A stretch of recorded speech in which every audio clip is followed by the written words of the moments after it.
The Galactic Assembly had one rule: never underestimate a species that survived its own history. Most empires ignored that rule.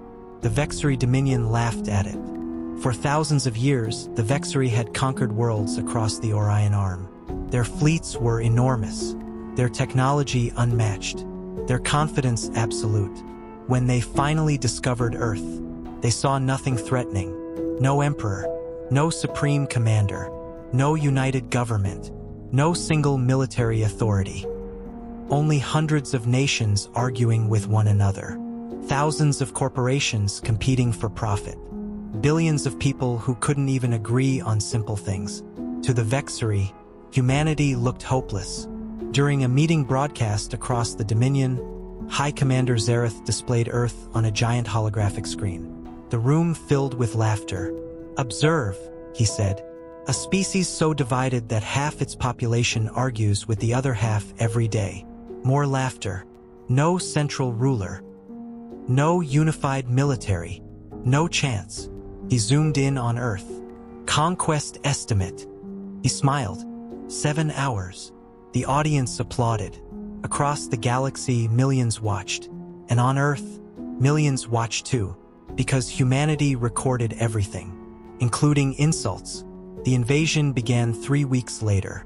Vex'ri fleets emerged beyond Pluto. Thousands of warships, each one larger than a city, each one capable of destroying continents. The Dominion expected panic. They expected fear. They expected chaos. Instead, they found silence. No emergency speeches. No global broadcast. No threats. Nothing. The solar system looked strangely calm. Almost empty. "Where is their defense fleet?" asked one Vex'ri officer. Nobody knew. Long-range scans found almost nothing. No massive armadas. No defensive formations. No giant space fortresses. The invasion seemed even easier than expected. Commander Zareth smiled. "Proceed." Then they reached Saturn, and something strange happened. One civilian cargo vessel appeared. Old, rusty, unarmed. At least, that's what the scanners said. The ship transmitted a message. Calm human voice. "You are entering protected space. Turn back." The bridge erupted with laughter. A destroyer fired. The cargo ship vanished. Not destroyed, transformed. Entire sections unfolded. Armor emerged from hidden compartments. Weapons appeared from places that shouldn't exist. Within seconds, the cargo vessel became a heavily armed battleship. Then another ship transformed. Then another. Then another. Suddenly hundreds of civilian vessels began changing shape. Freighters, mining ships, research stations, transport carriers, even deep space construction platforms, all revealing hidden military systems. The Vex'ri scanners overloaded. What had looked like harmless civilian traffic was becoming a fleet, and not just a fleet, an army. Then Mars awakened. Thousands of industrial facilities opened simultaneously. Factories that supposedly produced civilian equipment. Factories that secretly produced warships. Gigantic hangar doors split open across the planet. And from them emerged ships by the thousands. Fresh, fully armed, already crewed, already prepared. As if they had been waiting for this exact moment. Because they had. For centuries, humanity had hidden its greatest defense. Not behind walls, not behind shields, but behind normality. Every civilian network contained military backups. Every colony contained emergency shipyards. Every transport system could become a supply chain. Every ordinary citizen had a role. The Vex'ri thought Earth had no army. They were wrong. Earth had hidden the army inside civilization itself. And now, the entire solar system was transforming. The invasion had lasted less than 1 hour, and already the Vex'ri were beginning to realize they had made a terrible mistake. The Vex'ri High Command still believed they could win. After all, they had conquered stronger civilizations before, bigger fleets, more advanced technology, ancient empires thousands of years older than humanity. Surely Earth was no different. Surely this hidden fleet was their final surprise. They were wrong, because humanity's greatest weapon wasn't its ships. It was its structure, or rather, its lack of one. The Vex'ri military doctrine depended on a simple strategy. Find the leader. Destroy the leader. Watch the system collapse. It had worked for centuries. Kill the emperor. Capture the capital. Destroy command headquarters. Victory followed. Every time. So the Vex'ri searched for humanity's center. They searched for a supreme commander. They searched for a central government. They searched for a single target. And they found nothing. No throne. No emperor. No royal bloodline. No master command station. No single fleet controlling the others. Humanity looked less like an empire and more like a living network. Cut one connection, 100 more appeared. Destroy one command center, 10 others took its place. The Vex'ri launched cyber attacks. Human systems adapted. They targeted communication arrays. Alternative networks activated instantly. They attacked military satellites. Civilian satellites filled the gaps. They destroyed orbital relays. Private corporations opened backup channels. Every weakness they found already had a replacement. Then things became worse, much worse, because the invasion wasn't only being watched by Earth. Every human colony was watching too. Luna, Mars, Titan, Europa, the asteroid settlements, the deep space habitats, thousands of independent human communities, none waiting for orders, all acting immediately. The Vex'ri tactical map began filling with new contacts. At first hundreds, then thousands, then tens of thousands. Ships arriving from every direction. Not military fleets, people, civilian pilots, mining guilds, transport unions, exploration crews, merchant convoys, research vessels, entire populations joining the defense effort. One Vex'ri officer stared at the growing numbers. "Who is commanding them?" he asked. The answer terrified everyone. No one, because humans didn't need orders. They needed purpose. And the moment Earth was threatened, every human understood the mission: protect home. Then the first Vex'ri battle group attempted to push toward Mars. 3,000 warships. Enough firepower to destroy continents. Enough strength to crush most civilizations. They never reached the planet, because halfway there, space itself changed. Millions of automated drones emerged from the asteroid belt. Construction drones, mining drones, repair drones. Machines that had spent decades building humanity's future. Now they were building humanity's defense. Entire regions of space transformed into moving barriers. Artificial gravity fields twisted navigation systems. Sensor ghosts filled scanners with false targets.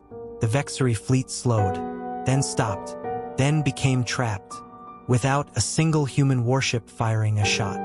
For the first time in recorded history, a Vex'ri admiral issued a retreat order. And for the first time in recorded history, the retreat failed, because humanity wasn't fighting a battle. Humanity was controlling the battlefield itself. And while the Vex'ri struggled to escape, something even larger was approaching from the darkness beyond Neptune. Something hidden for generations. Something humanity hoped it would never need to reveal. The true defense fleet. And when the first Vex'ri scanners detected its size, the bridge fell silent. The bridge fell silent. Every Vex'ri scanner was focused on the same object. Or rather, the same formation. At first, their computers identified it as a sensor error. The numbers were impossible. No civilization should possess that many warships. No civilization should be able to hide them. And yet, there they were, emerging from the darkness beyond Neptune. Thousands, then tens of thousands, then hundreds of thousands. An ocean of steel moving through the stars. For centuries, humanity had secretly built a final defense force. Not for conquest, not for expansion, but for survival. A fleet designed for one purpose: to ensure that no matter how powerful an enemy became, Earth would never stand alone. The ships were hidden in deep space shipyards, inside hollow asteroids, beneath frozen moons, within artificial worlds disguised as mining facilities. Entire generations had worked on the project without ever expecting to use it. And now, it was awake. The Vex'ri Emperor watched the reports arrive in real time. His confidence vanished, then his pride, then his certainty, because every new report carried the same message. Human fleets everywhere. Human fleets above key supply routes. Human fleets surrounding strategic gates. Human fleets controlling escape corridors. Human fleets blocking reinforcements. The Dominion wasn't being defeated. It was being isolated. Attack, the Emperor ordered. Attack everything. The command spread across the invasion force. Thousands of Vex'ri warships fired at once. The stars flashed with energy. Enough firepower to shatter worlds. Enough power to erase civilizations. Humanity responded, not with overwhelming destruction, but with overwhelming precision. Defense grids absorbed the first wave. Drone swarms intercepted missiles. Gravity nets redirected attacks. Electronic warfare blinded targeting systems. Entire Vex'ri formations found themselves firing at ghosts. Others discovered their weapons had been quietly disabled. The battlefield became chaos, but only for one side. Human formations moved with perfect coordination. Not because they followed one leader, because every captain already knew the mission. Hour after hour, the Vex'ri position collapsed. Supply lines vanished. Communication channels failed.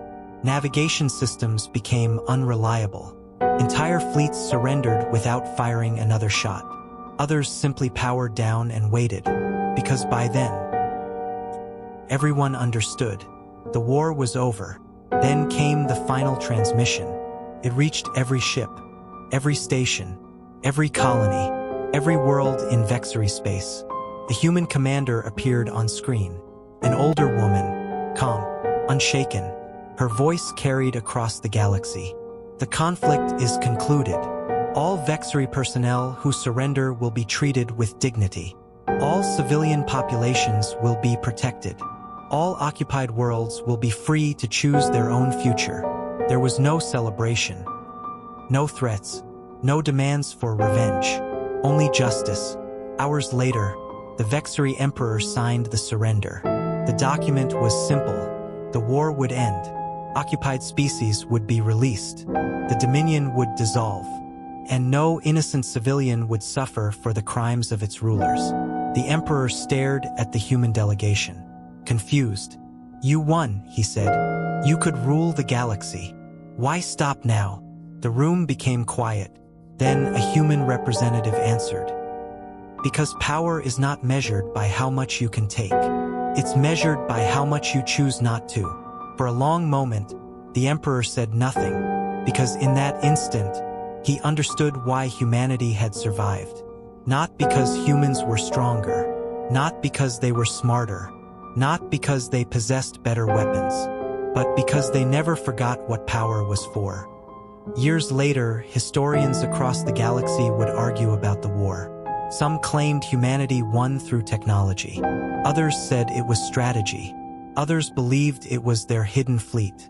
But the survivors remembered something else. They remembered the lesson the Vex'ri learned too late. Humanity was never weak. Humanity was never divided. Humanity was simply free. And free people are noisy. They argue. They disagree. They challenge one another. But when something truly matters, they stand together. And when humanity stands together, even the stars make room. The end.